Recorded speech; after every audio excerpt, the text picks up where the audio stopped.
Saúde da igreja na paz de Jesus. Amém. Só por essas orações da igreja do pastor, eu já iria embora feliz. Eu senti a glória de Deus nesse lugar. Aleluia. Na verdade, eu senti a glória de Deus desde quando eu saí da minha casa para adorar o Senhor. Pode tomar o seu assento em nome de Jesus. Aleluia. Abra comigo, gentileza, as vossas Bíblias.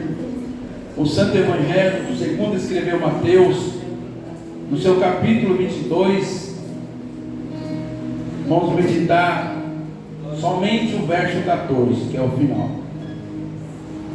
O Santo Evangelho, segundo escreveu Mateus, capítulo 22, vamos ler somente o verso 14. Amém? Essa palavra Deus colocará no meu coração na noite de ontem. E eu comecei a conversar com Deus, porque eu fiquei durante a semana inteira procurando algo e o Espírito Santo ficou em silêncio. O fato de ele ter ficado em silêncio, isso não significa que ele não me ouviu e não me enxergou, muito pelo contrário. E ele derramou essa palavra, eu quero compartilhar com a igreja em nome de Jesus. Amém? Todos encontraram? Vamos ler somente o verso 14, que diz assim: porque muitos são chamados, mas poucos são escolhidos. E eu quero que a igreja de gentileza, no 3, toda a igreja repete o verso 14, amém? 1, 2, 3. Porque muitos são chamados, mas poucos escolhidos. Amém. Quando o Espírito Santo me dirigia essa palavra, a igreja nos dias atuais, ela prega a espiritualidade, não só as bênçãos materiais, mas às vezes esquecemos de entender e de viver a vida espiritual, porque sabemos que comer é bom, ter material é bom, mas temos que entender que para nós morar no céu, para nós ir para a glória, é necessário a igreja entender a vida espiritual com Deus. Tanto é que Jesus, quando ele toma essa palavra no meio dos príncipes, dos sacerdotes, do povo, e ele vai nos ensinar a partir do seu verso 1 e diante até o 14, o que a igreja deve fazer e não deve fazer.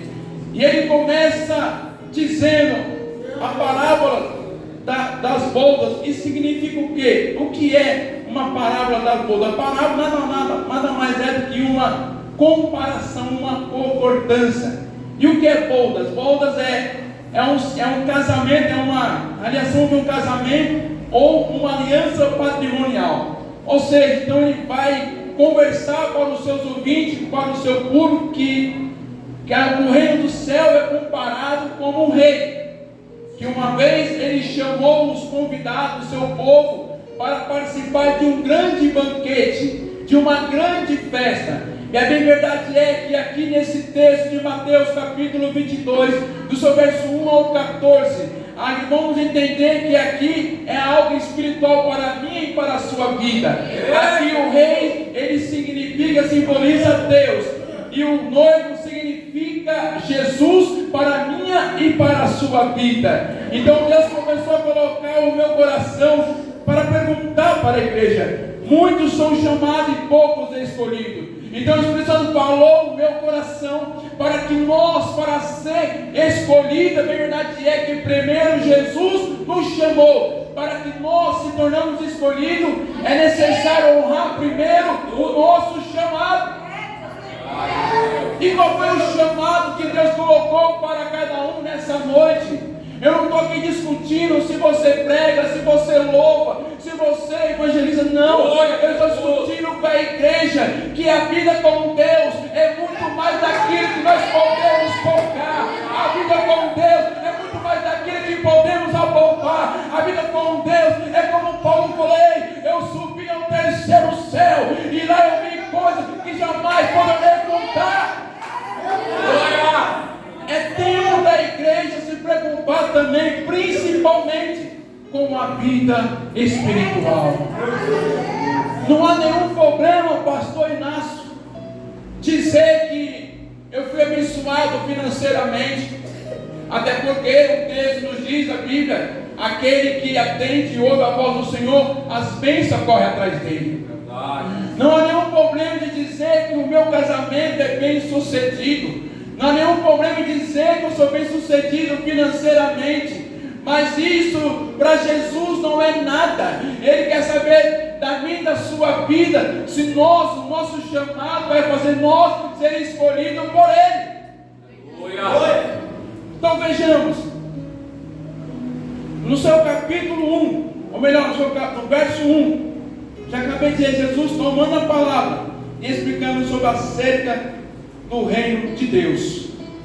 Mas no verso 3, o rei envia o seu servo a chamar os convidados para a festa. Mas o interessante é que o rei já tinha lançado um convite para o povo. Em outras palavras, Jesus já tinha enviado um convite para o seu povo, para a nação de Israel. E o que aconteceu em texto do Velho Testamento ao Novo Testamento? Toda vez que Jesus enviava os seus servos, que servo é esse? É o do Velho Testamento ao Novo Testamento, quem era eles? É os apóstolos, é os profetas da Bíblia. É interessante que quanto mais o rei mandava convite, mais o povo falava não para o rei. Meu Deus, meu Deus. E eu comecei a conversar com o Espírito Santo. E ele disse, meu filho, diz à igreja, quantos convites eu tenho feito para o meu povo? Não ficou só aqui na Bíblia. Nós lemos e entendemos que Deus fez um convite para a nação. Mas essa nação já se passou, já virou pó. Jesus já está na glória com o seu Pai, o Espírito Santo. Alguns dos santos já estão na glória. Eles já foram, agora é a nossa vez. Jesus quer saber se nós estamos dispostos a ouvir o Deus chamado. Aleluia, Deus. Mas presbítero Eduardo não é fácil. Quem diz que é fácil? Quem falou que é mamão com açúcar? Não. Jesus pagou um alto preço, João 3,16. E Deus amou o mundo de tal maneira que deu o seu único filho só para o presbítero Eduardo? Não. Ele deu para todos. Aleluia. E como foi o sacrifício de Jesus?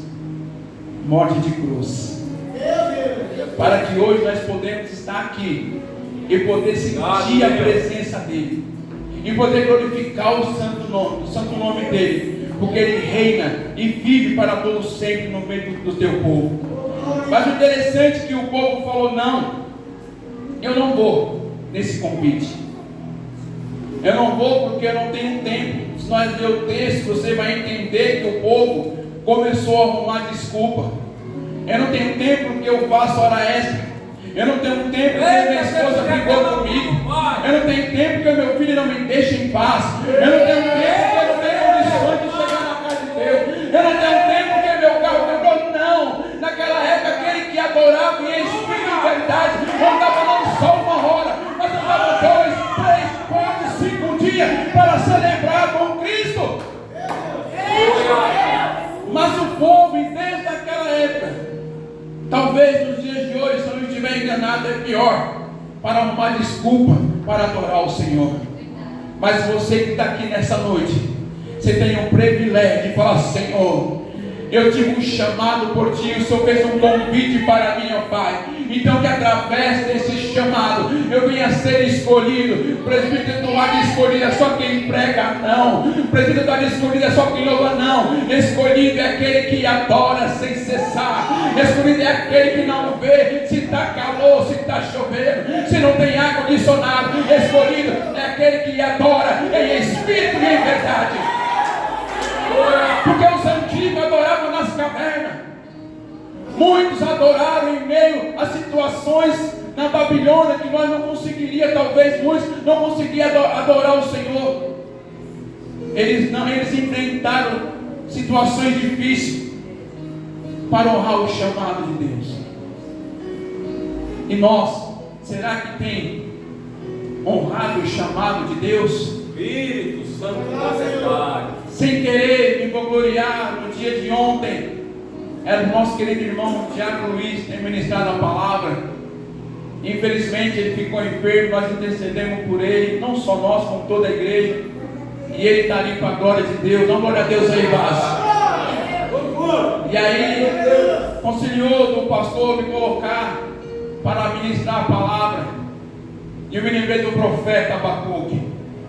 Abacuque, ele não escolheu um momento bom para adorar.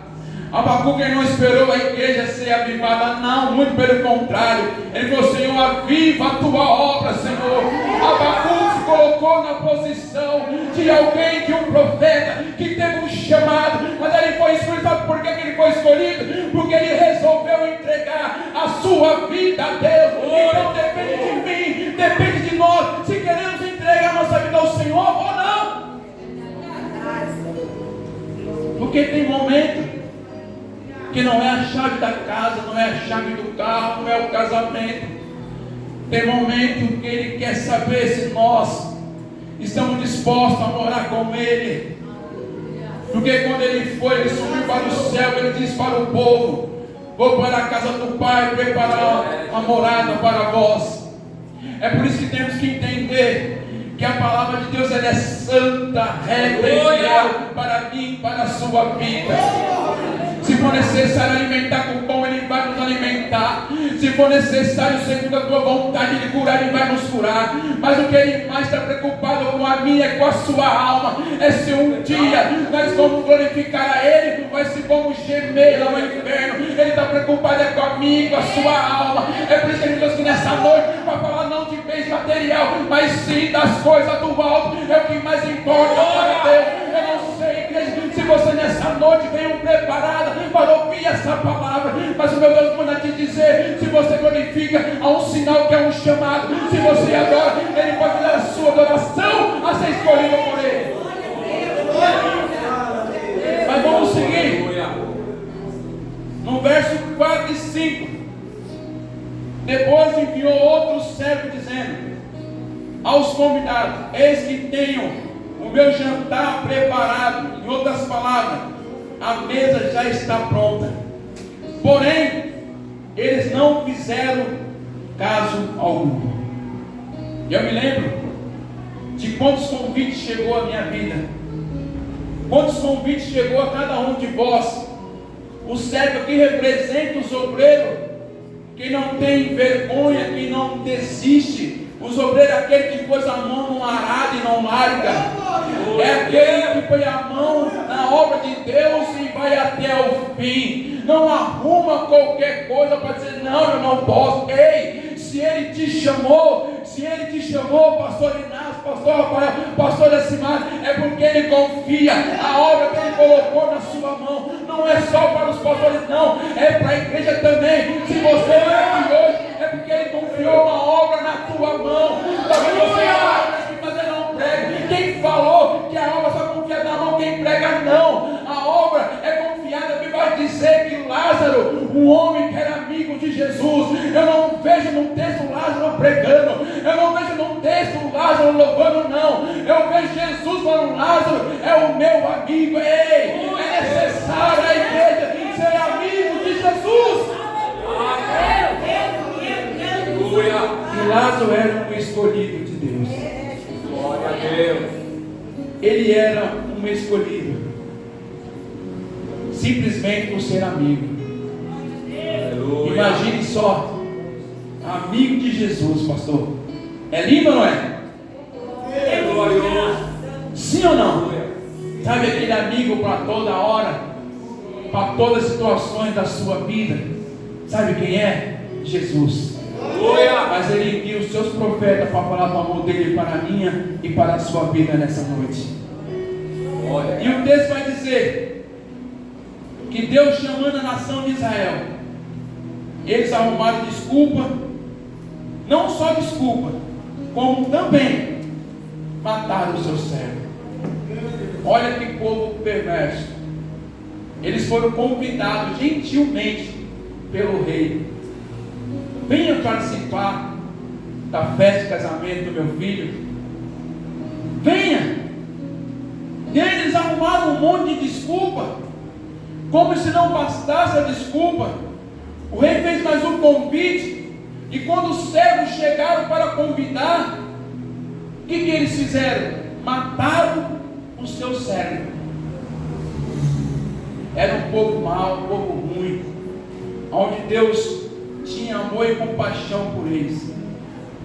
Mas eles não quiseram vir para a festa, para o casamento. Aleluia, Senhor. Mas no seu capítulo 7, no seu capítulo 22, verso 7, o rei, tendo notícia, ficou furioso.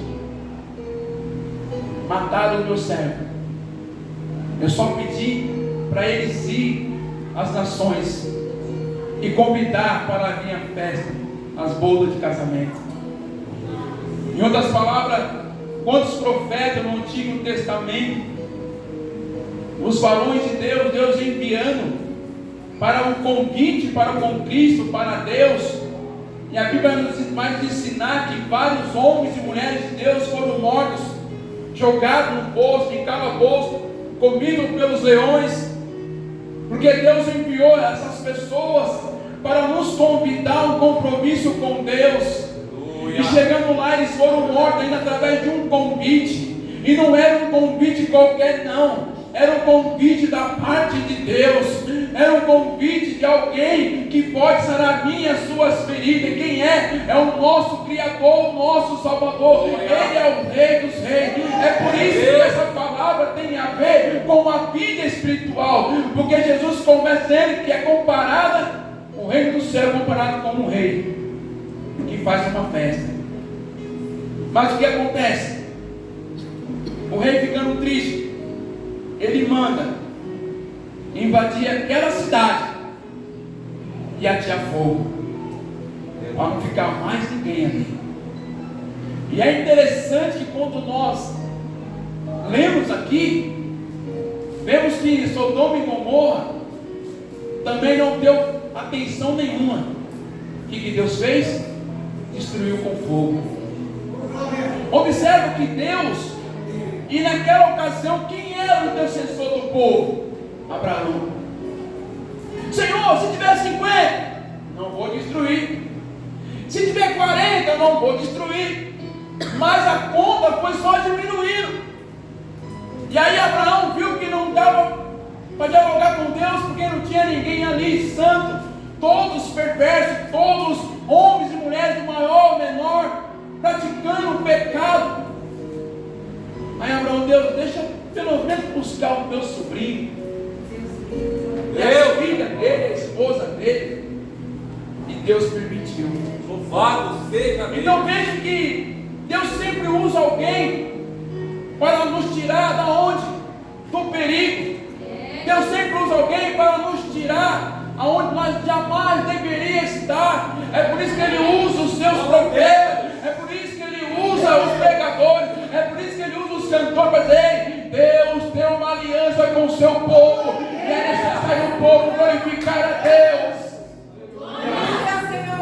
Mas é interessante que João, no seu capítulo 1, verso 11, o texto vai dizer que Jesus tinha ido, ele foi enviado para o seu povo, e o povo não quis saber de nada. Mas olha o que diz o verso 8 e 9 e 10. Então disse ao servo: as bodas, vinde, está preparada, mas os convidados não eram dignos. Olha o que diz Mateus 26, 41. Vigiai e orai, para que não entrem em tentações. O espírito, na verdade, já está pronto, mas a carne é? A carne é? Deus. E aí nós queremos culpar quem mesmo? O pastor? Não. A palavra diz que a mesa, a moradia já está pronta. Aí, Pai. Depende de mim, depende de cada um de vós. Por isso que o texto vai dizer: vigiar e orar, porque não sabemos nem o dia e nem a hora que Ele vai vir buscar a sua igreja. Eu quero correr porque o relógio não quer parar, meu Deus. Olha o que diz: Mas Deus colocava no meu coração que tem algo muito profundo aqui. O rei convidou uma, convidou a segunda, mataram o seu servo. O que eu me alegro, igreja, que o convite ainda não cessou. Aleluia! O convite de Deus na minha e na sua vida ainda não cessou. Ele manda convidar, assim como ele falou lá em Mateus 11, no seu verso 28: vinde a mim todo que está cansado e oprimido, e eu vos aliviarei. Ele está dizendo, o convite ainda está de pé. Ele está convidando a igreja para um compromisso com ele. O interessante aqui que é eu ou não queira, a festa ela vai continuar. O convite vai permanecer ainda, até que o Filho do Homem venha e busque a sua igreja. Mas até lá, ele está dizendo, vinde a mim todos que estáis cansados. Ele está dizendo todos, para que assim então, do meu chamado, eu possa ser escolhido. E o mais interessante, que o rei, no finalzinho ali da festa, creio eu, o rei começa a passear no meio da festa, no palácio, e de repente ele se depara com alguém que não está com as vestes reais. Oh, Deus. E eu falei assim, mas peraí, como que ele entrou? Se ele estava sem as vestes? Talvez esse homem, a Bíblia não diz, ele rejeitou as vestes. Naquela época era muito comum um anfitrião oferecer uma veste para entrar numa festa, num casamento. Talvez o rei ofereceu para ele, ele falou que não queria e entrou assim mesmo. E veste representa o que para o reino de Deus? Luz, santidade. É por isso que é difícil glorificar a Deus nessa noite, porque uma vida com Cristo, uma vida com Deus, necessita santidade da minha parte, necessita santidade da igreja, porque nós, como homens e mulheres de Deus, não podemos apresentar diante do rei de qualquer maneira, pastor Inácio. É com as vestes limpas, é sem mancha, é sem mancha, é sem mancha. É por isso que ele nos ofereceu uma veste nova. O próprio Deus vai nos dizer, ele vestiu o seu povo. E aí eu comecei a compreender. E o que foi dito para ele? Pegue ele, mandou o servo pregar ele, amarrar suas mãos, seu pé, e jogar no fogo ardente. Olha se não é espiritual isso. Jesus diz que aquele que não tiver agarrado a ele, a videira, ele vai cortar e lançar onde? No fogo ardente. É onde é o fogo ardente mesmo? Olha só o que diz aqui, ó. Eu até coloquei aqui, olha. Treva exteriores, haverá pranto e ranger de dente. Trevas exteriores significa separação entre a luz e a escuridão. Então é por isso que nós temos que ser luz e sal. Porque a luz não se dá com a escuridão, e a escuridão não se dá com a luz. É por isso que Jesus nos trouxe aqui nessa noite para falar com a igreja. O que nós estamos fazendo com o nosso chamado? O que nós estamos fazendo com o nosso chamado que Ele colocou? Você pode dizer assim, não, mas eu não tenho chamado. Você tem sim. Eu te provo na Bíblia que você tem chamado, porque um dia o Espírito Santo convenceu a você, e a Bíblia nos ensina, quem convence é o Espírito Santo, não é o presbítero Eduardo, não, é o Espírito Santo que te convence para estar aqui nessa noite. Foi Ele que te convenceu, foi Ele que te convidou para ouvir a santa palavra dEle. O amor dEle é tão grande por nós, igreja. Quando essa noite descer a sepultura sem ver a glória de Deus, quando não tiver a oportunidade que nós temos aqui hoje, Então isso já é motivo suficiente para vir aqui alegre, para vir aqui mesmo, sabendo que o carro deu perda total, mas vem adorar o Senhor, sabendo que está inteiro, mas vem adorar o Senhor, sabendo que está sem emprego, mas vem adorar o Senhor, sabendo que a família está bem assim, mas vem adorar o Senhor. É necessário adorar em espírito e em verdade, porque Ele tem poder, passará todas as nossas feridas. Aleluia, Jesus. Tanto é que Deus, Ele vestiu o filho pródigo de uma veste limpa para voltar para a casa do Pai. Eu quero encerrar. Aguenta mais um pouquinho em nome de Jesus. Já vou entregar o microfone para a glória de Deus. Porque muitos são chamados, mas poucos são escolhidos. A todos nós Deus chamou a igreja. A todos nós Deus chamou. Ele não fez exceção nenhuma, Ele escolheu a todos. Todos Ele chamou para um compromisso. Mas a questão é, será que todos estão dispostos a servir ao Rei? A servir o Criador? Aleluia, Jesus. É interessante que a Bíblia vai dizer que uma mulher samaritana, que ela, o povo julgava ela, a nação julgava ela, alguns julgavam, e ela estava sozinha na beira do poço, e ela teve um encontro com Jesus, com Cristo. Ele foi ao encontro dela e falou: mulher, se tu soubesse quem está te pedindo água, ou seja, ela obedeceu o chamado de Jesus Cristo, e através do seu chamado, ela pregou as boas novas nações, ela pregou a palavra de Deus, e todos começaram a se maravilhar. Sabe por quê? Porque ela verdadeiramente obedeceu a voz de Jesus, ela verdadeiramente honrou o seu chamado. Então depende de nós para honrar o nosso chamado. Glória. Aleluia. Paulo, quando ele se converteu a Cristo, Jesus pediu para que Ananias fosse até a casa dele. E Ananias começou a dialogar com Cristo, com Deus, falou: não, esse homem tem nos casado muito mal. Mas Deus falou: Ananias, ele é para mim um vaso escolhido. Se coloque na posição que você é um vaso escolhido por Deus. Não deixe as acusações desanimar a sua vida com Deus. Tu és um vaso escolhido. Eu encerro aqui com essa mulher tão maravilhosa da Bíblia, Esther. Ela correu o risco de perder a própria vida, mas ela se colocou de joelho pela vida do povo. E o rei colocou ela em um lugar onde em destaque, e toda a nação pôde glorificar ao Senhor através da rainha Esther.